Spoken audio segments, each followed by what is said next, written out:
Hello दोस्तों, IT वाला YouTube channel पर आप सभी का स्वागत है। और जैसे कि कल की क्लास के अंदर हमने निम्मी का जो मॉड्यूल फर्स्ट के अंदर हमने निम्मी जो असाइनमेंट है वो स्टार्ट की थी। तो उसके अंदर कल की क्लास के अंदर हमने सारे के सारे आपके 20 क्वेश्चन लगभग देख लिए थे। और 20 क्वेश्चन के बाद में हम आज की क्लास के अंदर देखते हैं। वैसे आज की जो क्लास के अंदर है वो 100 क्वेश्चन तक हम क्या करेंगे, देखेंगे। भाई 100 क्वेश्चन के अंदर कैसे कैसे क्वेश्चन है, कहाँ से क्या पूछता है, निम्मी लैंग्वेज क्या है, क्या बोलता है निम्मी के अंदर, हिंदी में क्या बोलते हैं रेती को, ये सारी चीज़ें हम देखने वाले हैं अभी इसके अंदर। तो देखो, सबसे पहला जो 20 क्वेश्चन तो हमने हो गए थे टोटल। और 21 नंबर जो क्वेश्चन है अपना, वो है आपके रेती के बारे में। देखो, इसमें आपके क्या पूछा है कि फाइल के एक्स के रूप में चिन्हित भाग का नाम क्या है। तो ये जो फाइल है, इसमें ये जो वाला भाग है, इस भाग का नाम क्या है। तो इस भाग का नाम आपको बताना है भाई। तो ये वाला भाग का नाम क्या होता है, ऑप्शन के अकॉर्डिंग देखते हैं भाई। तो इसमें आपके हील है, टेंग है, फेरूल है, या फाइल की लंबाई है। तो बता दीजिए जल्दी से इसका आंसर क्या होगा। तो जो ये आपका खाली वाला जो भाग होता है ना फाइल के अंदर, यहाँ पर आपके क्या है, फाइल का साइज लिखा जाता है। इसी के अंदर फाइल का साइज लिखा जाता है और इसको बोलते हैं आपके हील वाला भाग।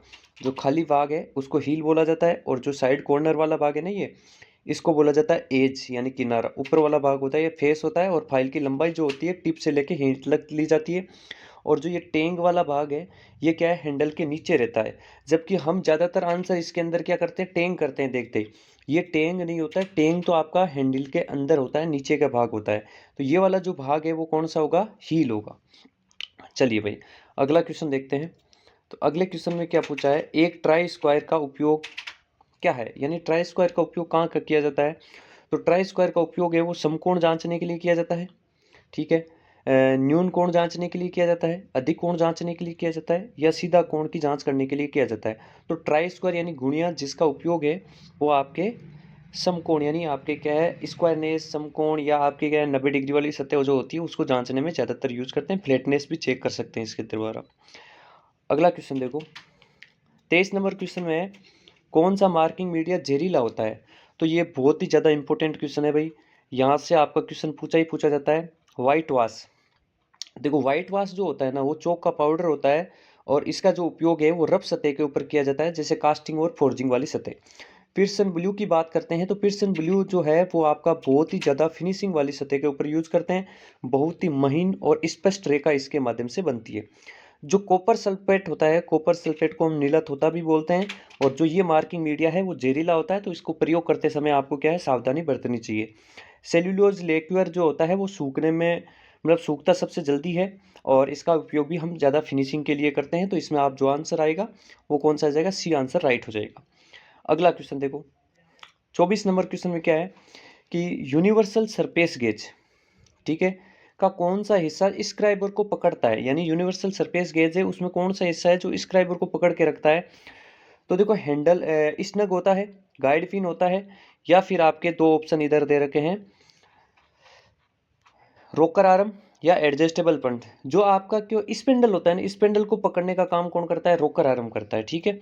जबकि स्क्राइबर को पकड़ने का काम कौन करता है, स्नग करता है। ठीक है ना। तो इसमें आंसर कौन सा राइट होगा, स्नग होगा। ए ऑप्शन राइट हो जाएगा। चलिए, अगले क्वेश्चन की बात करते हैं। तो अगला क्वेश्चन में क्या है, 25 नंबर क्वेश्चन। इसमें आपके क्या है, इस वाइस का नाम पूछा है, तो सिंपल सी वाइस का नाम आपको बता देना है कि भाई ये हैंड वाइस है आपकी। ठीक है ना, हैंड वाइस। इसके बाद में अगला क्वेश्चन है, कुछ स्ट्रोक के बाद एक नया हेक्सा ब्लेड ढीला हो जाता है, तो इसका कारण क्या होता है। हेक्सा ब्लेड के अंदर, जो हेक्सा फ्रेम के अंदर जो ब्लेड है वो कुछ स्ट्रोक के बाद में ढीली हो जाती है, इसका कारण क्या है। तो देखना है भाई, ब्लेड खिंच जाना, यानी ब्लेड में खिंचाव आ जाना, इसीलिए आपकी ब्लेड ढीली हो जाती है। ब्लेड की गलत पिच, ब्लेड की जो पिच है वो सही नहीं है, इस वजह से आपकी क्या है, ब्लेड ढीली हो जाती है। सा सेट का गलत चेन, यानी आप गलत ब्लेड का यूज कर रहे हो। नट थ्रेड बिगिंग, आपके क्या है, नट के थ्रेड का घिस जाना, यानी आपके नट घिस जाना, इसमें तो नट थोड़ी घिसता है भाई। तो इसमें जो राइट आंसर होगा अकॉर्डिंग टू ऑप्शन, वो आपका राइट आंसर कौन सा होगा, ए ऑप्शन राइट हो जाएगा। यानी ब्लेड का खिंच जाना, ब्लेड में तनाव आ जाना, इसी वजह से क्या होता है, आपके ब्लेड ढीला हो जाता है ज़्यादातर। फिर अगला क्वेश्चन देखो, 27 नंबर क्वेश्चन में क्या है। 27 नंबर क्वेश्चन के अंदर है, पहले कट और पतले वर्क पीस को काटते समय दांतों बहुत आसानी से क्यों टूट जाए। मतलब है, आप ऐसे बोल सकते हो पहला कट, कोई भी जॉब को कटिंग करना है तो पहला जॉब के ऊपर जब कट लगाते हैं तो दांते टूट जाते हैं, मतलब हेक्सा के। और पतले जॉब के ऊपर भी जब कटिंग करते हैं तो हेक्सा के दांते टूट जाते हैं। तो ये कारण क्या होता है, इसका रीजन बताना है। तो देखो इसमें क्या बता रखा है, ऑप्शन के अकॉर्डिंग जाते हैं। तो ऑप्शन में अपने पहले दे रखा है हाथ बल बहुत ज़्यादा होता है, कटिंग सेक्शन बहुत छोटा होता है, मोटे ब्लेड का उपयोग किया जाता है, हाथ का बल केवल कुछ दांतों पर काम करता है। तो देखो इसमें सभी के सभी जो ऑप्शन है वो लगभग आपके सेम से लग रहे हैं। तो इसमें सबसे रीजन क्या होता है, देखो जब भी मान लीजिए कोई जॉब है, इसके ऊपर आप क्या कर रहे हो, हेक्सा के द्वारा कटिंग कर रहे हो। तो हेक्सा के द्वारा कटिंग करते समय क्या होता है कि सबसे पहले जब नई नई आपकी क्या है जॉब होती है और उसमें कट लगाते ही है ना, तो जो बल होता है आपका, वो बल आपके क्या है कि केवल इन्हीं दांतों के ऊपर ज़्यादा लगता है। यानी जो आप क्या है हाथ के द्वारा जो बल लगाते हो वो केवल इन 3-4 दांतों के ऊपर ज़्यादा लगता है, इसलिए आपके दांते टूट जाते हैं। या फिर कोई नया आपके क्या है पतला जॉब है तो उसके ऊपर भी 2-3 दांतों पे ही बल लगता है, बाकी पूरे जो भाग होता है उसका बल नहीं लगता है सतह पर। तो इसमें आपका जो आंसर है ना, वो आंसर हो जाएगा आपके डी आंसर राइट हो जाएगा, ठीक है ना। डी डी आंसर राइट होगा। अगला क्वेश्चन 28 नंबर क्वेश्चन है। 28 नंबर क्वेश्चन में क्या है, कॉर्नर और जॉइंट्स पर मटेरियल को चौकोर करने के लिए किस छेनी का उपयोग किया जाता है। यानी कॉर्नर बोल रहे थे, देखो कॉर्नर या जॉइंट होते हैं, उनके ऊपर जो मटेरियल होता है, जैसे कोई कॉर्नर है, कॉर्नर का मतलब ये वाला कॉर्नर, और इस कॉर्नर के ऊपर कोई जॉब का मतलब क्या है कि इसको चौकोर बनाना है, तो चौकोर बनाने के लिए किस आपके छेनी का उपयोग करते हैं। तो इसमें डायमंड पॉइंट चीज़ें आती है, उसका उपयोग हम क्या करते हैं, आपके किनारों से धातु को हटाने के लिए उपयोग करते हैं। इसका जो पॉइंट होता है वो वी शेप के अंदर होता है डायमंड का, ठीक है ना, वी आकृति का, जिसका एंगल 60 डिग्री रखा जाता है। ऐसे नहीं है कि डायमंड का बना होता है, बस डायमंड की समान तेज होता है और डायमंड का नहीं बना होता है, इसका जो पॉइंट होता है। फिर हैमर के अंदर आपको भाग का नाम पूछा है। तो 29 नंबर क्वेश्चन में क्या पूछा है कि हैमर में जो आपका एक्स वाला जो भाग है ये, इसका नाम क्या है, तो फेस है, पिन है, चिक है या आई होल है। तो इसमें देखो ऊपर वाला तो होता है आपका पिन, नीचे वाला होता है फेस, बीच वाला भाग होता है चिक या पोस्ट बोलते हैं, जिसके ऊपर हैमर का साइज लिखा रहता है, और आई होल होता है वो सामने का भाग होता है जो अंडाकार आकृति का होता है। तो इसमें आपका कौन सा भाग हो जाएगा, चिक वाला भाग हो राइट आंसर हो जाएगा। अगला क्वेश्चन है 30 नंबर क्वेश्चन में क्या है कि काटने वाले छेनी पर प्रतीक गामा द्वारा किस कोण का दर्शाया जाता है। यानी जो ये कोण है इसको किस नाम से जाना जाता है ये बताना है। तो देखो छेनी के अंदर ये सबसे नीचे का जो कोण होता है उसको बोलते हैं किलरेंस एंगल, ठीक है। और जो ये वाला एंगल होता है वो पॉइंट एंगल होता है, ऊपर वाला रेक एंगल होता है। तो ऊपर वाला पूछा है तो ऊपर वाला रेक एंगल आपका राइट आंसर हो जाएगा भाई, यानी ए ऑप्शन राइट होगा। जिसका जो एंगल होता है रेक एंगल का कितना होता है, 20 डिग्री होता है। किलरेंस का कितना होता है, किलरेंस का 10 डिग्री रखा जाता है, ये चीज़ ध्यान रखना है। अगला क्वेश्चन है आपके, अगले क्वेश्चन में देखो क्या है, धातु की उस गुण का नाम बताइए जिसमें बिना टूटे तार के रूप में खींचा जा सकता है। यानी कौन सा धातु का ये गुण है जिसको है ना बिना टूटे तार के रूप में हम खींच सकते हैं और वो खींच भी जाती है, टूटती भी नहीं है। तो डक्टिलिटी, टेनासिटी, इलास्टिसिटी, मेलिएबिलिटी, बताइए क्या है, बिना टूटे हुए खींचा जा सकता है। तो धातु की उस गुण का नाम आपको बताना है। तो डक्टिलिटी आएगा, टेनासिटी आएगा, इलास्टिसिटी आएगा या मेलिएबिलिटी आएगा।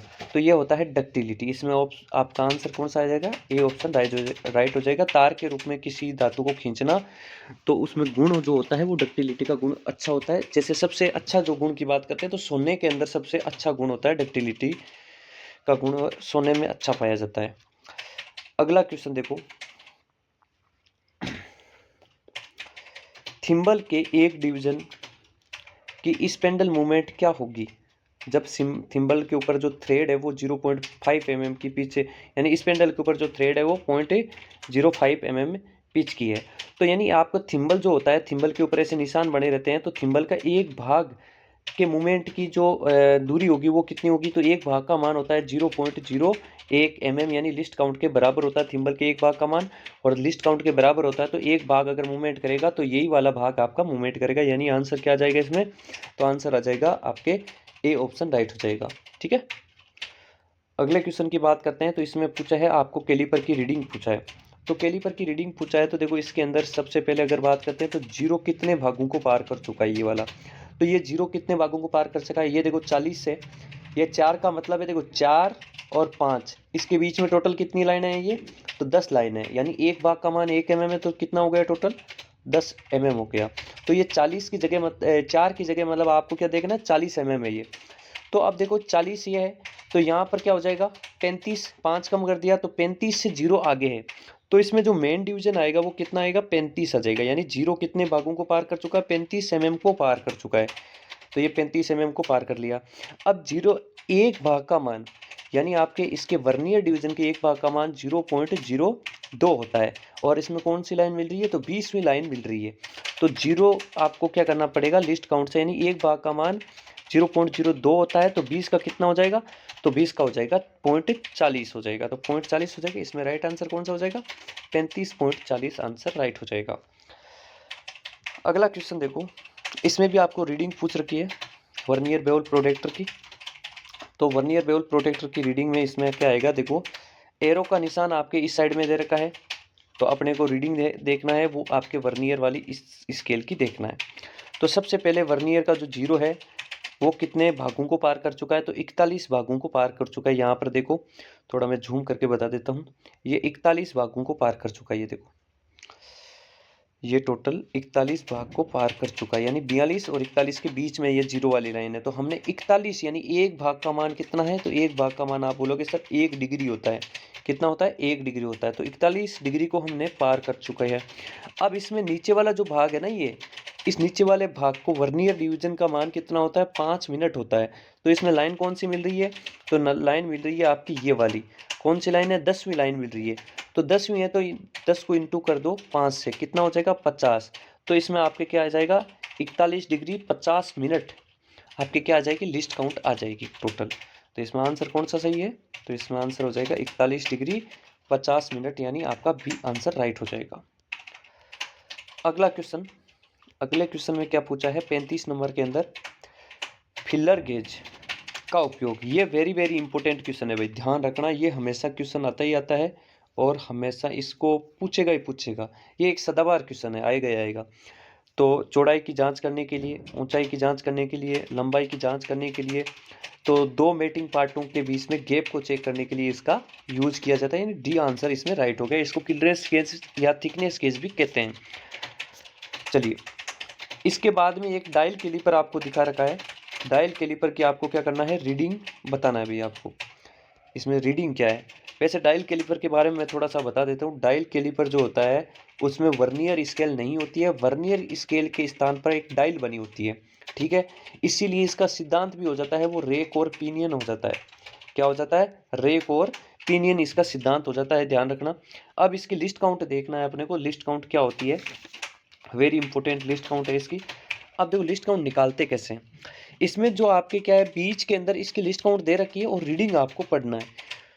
तो देखो एक बार थोड़ा सा इसको झूम कर लेता हूँ मैं यहाँ पर, ठीक है ना, ये झूम कर लिया ताकि आपको आसानी से दिख जाए।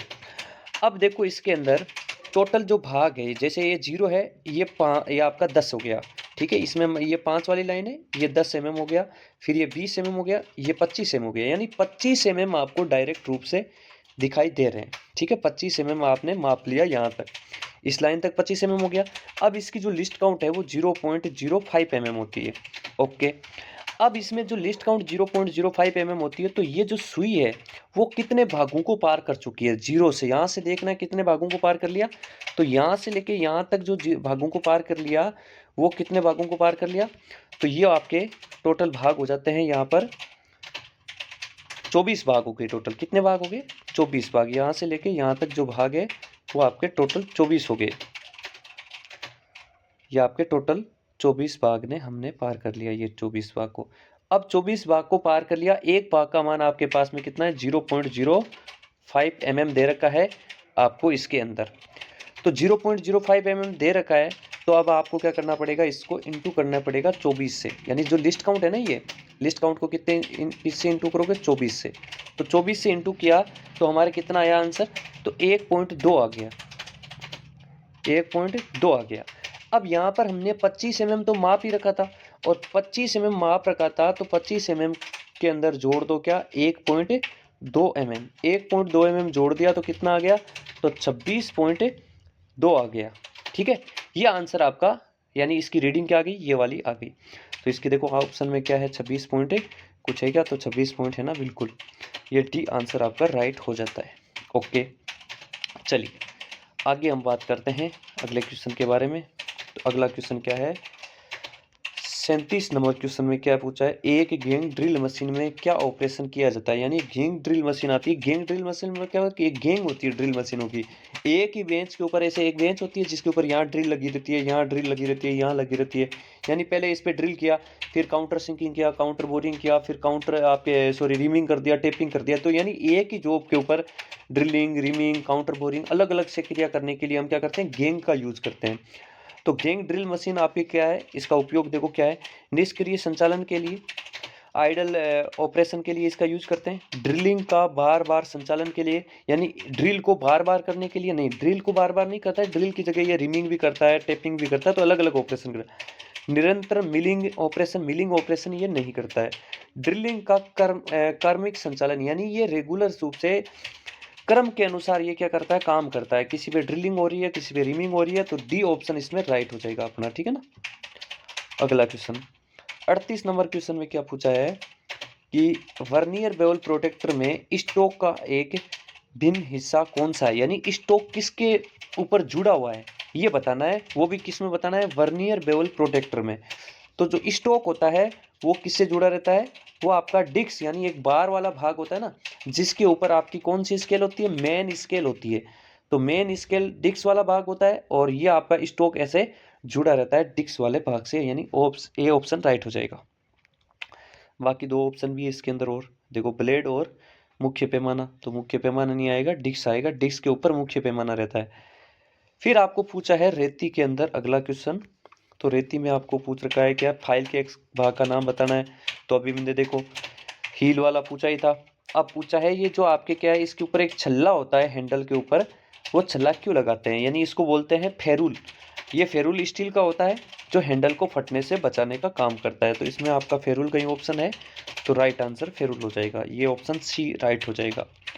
अगला क्वेश्चन की अगर हम बात करते हैं तो अगले क्वेश्चन में 40 में क्या है, फिनिश जॉब को फिनिश साइज के करीब लाने के लिए किस फाइल का यूज किया जाता है। यानी कोई आपको फिनिशिंग के करीब या आपको क्या है माप के करीब अगर कौन सी फाइल के द्वारा हम किसी जॉब को ला सकते हैं, तो single cut, curved cut, second cut, double cut. Double cut तो भाई बहुत ज़्यादा मटेरियल हटाती है, सेकंड कट भी आपके क्या है सॉरी सिंगल कट भी मटेरियल हटाती है, कर्व्ड कट भी आपके सॉफ्ट धातु पर यूज करते हैं। तो सेकंड कट जो फाइल आती है जिसको मीडियम ग्रेड की फाइल भी कहा जाता है, और इसका उपयोग है वो फिनिशिंग के अंदर यूज करते हैं, और यही आपका इसका आंसर होगा, ठीक है। अगले क्वेश्चन की बात करते हैं 41 नंबर की। तो 41 नंबर में क्या है, किस फाइल में समांतर किनारे पूरे लंबाई में होते हैं। यानी समांतर किनारे का मतलब है कि टेपर नहीं होती ये फाइल, एकदम सीधी होती है, यानी पूरी लंबाई में सीधी होती है, टेपर होती नहीं है। ऐसी कौन सी फाइल है, तो इस फाइल को हम बोलते हैं हैंड फाइल। हैंड फाइल आपकी टेपर नहीं होती है, ये समांतर होती है। जबकि बाकी जो फाइलें होती है वो क्या होती है, 1/3 भाग टेपर होती है, 2/3 भाग समांतर रखी जाती है। हैंड फाइल में ऐसा नहीं होता है। हैंड फाइल का दूसरा नाम जो होता है सेफ एज फाइल भी होता है। अगला क्वेश्चन, बेंच वाइस को बनाने की सामग्री क्या है। तो बेंच वाइस यानी आपकी वाइस किससे बनी रहती है, तो कास्ट आयरन से बनाते हैं वाइस को, कास्टिंग करके हैमर से उसके ऊपर चोट मार देते हैं तो वाइस टूट भी जाती है, ध्यान रखना। आगे अगर हम बात करते हैं 43 नंबर क्वेश्चन की, तो 43 में क्या है, कौन सी मार्किंग मीडिया मशीन से तैयार सतहों पर स्पष्ट रेखा प्रदान करती है। यानी सबसे अच्छी स्पष्ट रेखा प्रदान करने के लिए आपको कौन सा मार्किंग मीडिया लगाना है, तो व्हाइट वाश। तो व्हाइट वाश तो रफ सतह पर यूज करते हैं। पियर्सन ब्लू का यूज है वो बहुत ही ज़्यादा महीन और स्पष्ट रेखा खींचने में यूज करते हैं। तो आपका ऑप्शन कौन सा हो जाएगा, बी ऑप्शन राइट होगा। कॉपर सल्फेट का स्टील के जोकों पर यानी ग्राइंडिंग या रेती के द्वारा कोई सतह होती है घिसी हुई, उसके ऊपर करते हैं। सेल्यूलोज लेक्वर का उपयोग भी हम क्या करते हैं, फिनिश सतह पर करते हैं, लेकिन पियर्सन ब्लू का उपयोग बहुत ज़्यादा हाई फिनिश वाली सतह के ऊपर किया जाता है। अगला क्वेश्चन, स्लॉटेड एंगल प्लेट में दिए गए स्लॉट का उद्देश्य क्या होता है। यानी स्लॉट क्यों बनाते हैं एंगल प्लेट के अंदर। एंगल प्लेट का उपयोग है वैसे मार्किंग करते समय जॉब को सहारा देने के लिए करते हैं, ताकि जॉब क्या होता है ऐसे गिरे नहीं। यानी ये सहारा देते थे ना, तो जब लाइनें खींचते हैं तो जॉब धक्का लगता है इधर की साइड में, तो ये क्या करता है, सहारा देने का काम करता है। तो ये आपके क्या है, स्लॉट क्यों होते हैं उनमें, वैसे एंगल जो प्लेट आती है वो कास्ट आयरन की ही बनाई जाती है, ध्यान रखना, ठीक है। और जॉब को पकड़ने के लिए, आसान हैंडल के लिए, वजन कम करने के लिए, बेहतरीन दिखावट के लिए। तो भाई इसका उपयोग है जॉब को क्लेम करने के लिए, हम स्लॉट बनाते हैं, नट बोल्ट को स्थान देने के लिए होता है। फिर आता है 45 नंबर क्वेश्चन, राउंड बार के केंद्र को चिन्हित करने के लिए किस कैलिपर का यूज किया जाता है। कोई आपके राउंड बार है, उसका केंद्र निकालना है, यानी कोई बीच का सेंटर निकालना है कोई गोल रोड का, तो उसका सेंटर निकालने के लिए किसका यूज करते हैं, जेनी कैलिपर का, इनसाइड का, आउटसाइड का, या फ्रॉम टाइप कैलिपर का। तो जेनी कैलिपर है, जेनी कैलिपर का यूज है वो एक तो किनारों के साथ समांतर रेखा खींचने के लिए करते हैं, एक क्या है कि गोल जॉब है उसका केंद्र पता नहीं है तो पता भी कर सकते हैं। इसका दूसरा नाम हार्मोफ्रोडाइट कैलिपर है। जेनी कैलिपर के बारे में अगर आपको पता नहीं है तो इसका पूरा वीडियो देख लेना, क्योंकि यहाँ से वेरी इंपॉर्टेंट क्वेश्चन है, ये आएगा ही आएगा। अगला क्वेश्चन देखो, 46 नंबर में क्या है, डायग्राम दे रखा है, और डायग्राम दे रखा है तो इसका नाम बताना है कि इसका नाम क्या है एक्स के रूप में। वैसे तो ये स्प्रिंग जॉइंट कैलिपर है, ये यहाँ पर थंब स्क्रू लगा हुआ है, दो ये लेग है, और ये एक इस ऊपर की साइड में स्प्रिंग है, लेकिन स्प्रिंग लगती है और दोनों लेगों को जोड़ने के लिए एक बीच में क्या लगा हुआ है, लेग है, पेग है। पेग तो ये ऊपर वाला होता है, तो इसमें है क्या, ये तो दो ऑप्शन और भी बच रखे हैं, उसको देख लेते हैं, वासर है या फलक्रम है, तो इसको बोलते हैं फलक्रम, ठीक है ना, ये बीच का क्या है, फलक्रम है। फिर अगला 47 नंबर क्वेश्चन में एक डायग्राम दे रखा है, तो इसका गेज का नाम पूछा है आप, तो नाम क्या है इसका। तो देखो ये जो गेज है ना, बेवल गेज है, बेवल गेज नहीं है भाई, बेवल गेज तो आपका ऐसा होता है और उसमें एक स्टील की छड़ लगी रहती है। बेवल गेज ऐसा होता है जिसके ऊपर अर्धवर्ताकार ऐसा देख सकते हैं, ये तो प्रत्यक्ष मापी होता है बेवल गेज। तो बेवल प्रोटेक्टर, तो बेवल प्रोटेक्टर यानी ये है आपका। और जो बेवल गेज आता है उसके अंदर क्या होता है, एक स्टोक होता है, ये एक ब्लेड स्टोक और एक ही ब्लेड होती है। जबकि जो यूनिवर्सल बेवल गेज है उसमें एक ये ब्लेड एक ये ब्लेड, दो ब्लेड होती है और एक स्टोक होता है। तो इसमें दो ब्लेड है एक स्टोक है, तो इसलिए ये कौन सा हो जाएगा, यूनिवर्सल बेवल गेज हो जाएगा। ओके, अगला क्वेश्चन, अगले क्वेश्चन में क्या 48 नंबर में, 10 डिग्री से ऊपर के संकीर्णी खांचे और कोणों को भरने के लिए किसका उपयोग किया जाए। यानी 10 डिग्री से ज़्यादा अगर आपको क्या है किसी कोण को बनाना है, तो 10 डिग्री से ज़्यादा बनाने के लिए कौन सी फाइल का यूज करेंगे, स्क्वायर का, ठीक है, किसका करेंगे, स्क्वायर का करेंगे, या आपके आधी गोल फाइल का यूज करेंगे, त्रिकोणीय फाइल का यूज करेंगे, या नाइफ एज फाइल का यूज करेंगे। तो आप सभी एक बार क्या है कमेंट करके बता दो जल्दी से कि इसमें कौन सी फाइल आएगा जिसका एंगल 10 डिग्री होता है, और कौन सी फाइल का एंगल 60 डिग्री होता है।